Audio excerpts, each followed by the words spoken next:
हरे कृष्णा। तो आप लोग को स्वागत है। हम आज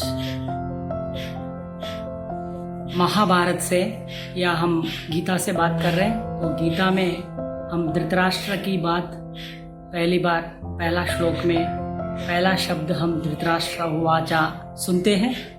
तो ये भगवत गीता में धृतराष्ट्र का क्या रोल है, भगवत गीता से हम क्या शिक्षा ग्रहण कर सकते हैं, जो धृतराष्ट्र का गुण या कैरेक्टर को देखकर या धृतराष्ट्र का जो वो लक्ष्य प्राप्त किया है उससे हम लोग क्या शिक्षा ग्रहण करना है, इसके बारे में हम आज सीखेंगे। तो धृतराष्ट्र जो है एक बड़ा योद्धा है, एक राजा है और राजा के पास में विदुर जी है। विदुर जी जैसे धर्मात्मा है और बहुत बलवान पितामह भीष्म है। ये योद्धा का एक लक्षण है, एक महावीर का लक्षण है, उनके पास में ये होता है।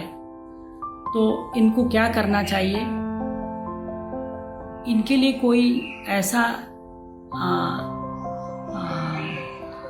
दिक्कत का कोई काम नहीं था, इनका जीवन को सार्थक कर सकते थे राजा जैसा रहकर भी।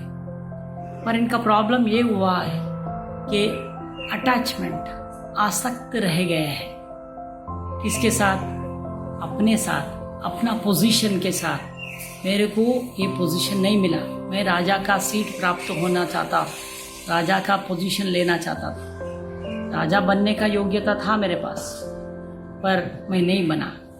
तो ये पोजीशन को अटैचमेंट के आसक्त होकर रहते थे और वही और शकुनी जैसा पोजीशन को अटैचमेंट रहने से उनके संतान के रूप में कली का प्रभाव जैसा एक संतान प्राप्त हुआ है, वो है दुर्योधन के रूप में। और दुर्योधन जैसे जन्म लिया है, शकुनी जैसा अटैचमेंट जो आसक्त था उनके ऊपर में, नाम जो है उनको बहुत सारा खराब कर्म, कुकर्म करने के लिए उनको प्रोत्साह दिया, कभी कभी जोर लगाकर करना भी पड़ा है।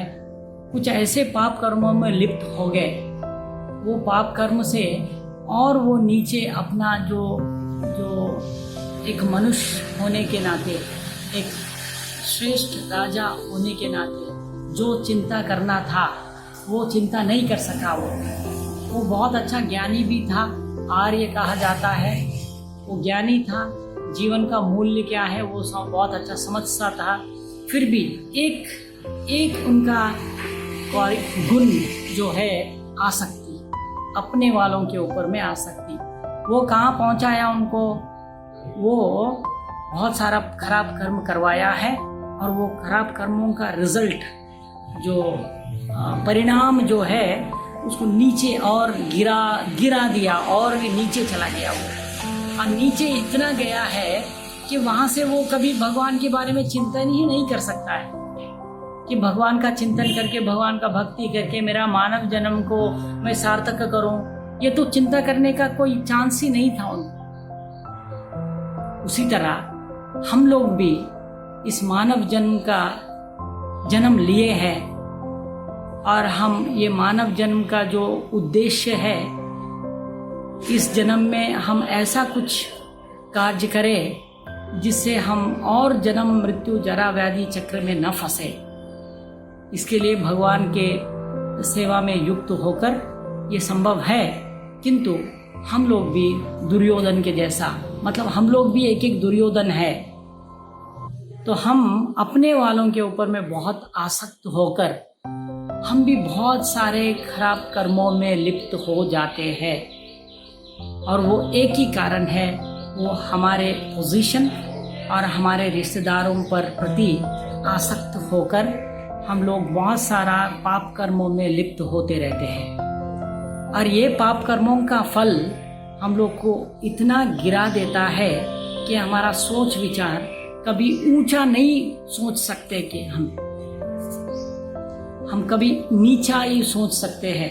कैसे मैं इंद्रिय तृप्ति करूं, कैसे मैं भोग विलास करूं, यही चिंतन करते करते ऐसा हो जाते कि हम भगवान के प्रति कभी आ भी नहीं सकते, सोच भी नहीं सकते हैं। जैसे कि एक उदाहरण है, जो हिम का जो गोला होता है, बर्फ होता है, वो पहाड़ के ऊपर से अगर कोई गिर जा रहा है तो वो रोल करके करके ऐसे गोल गोल आते रहता है। जैसा एक पलटी मारा तो बहुत सारा आइस उसको चिपक जाता है, और एक पलटी मारा और चिपक जाता है। ऐसे वो नीचे आए तक इतना बड़ा गोला हो जाता है कि वो कभी चिंतन भी नहीं कर सकता है कि गोला ऊपर जाएगा, हवा जाएगा, नहीं तो कोई फेंकेगा तो जाएगा, ये तो होगा ही नहीं कभी।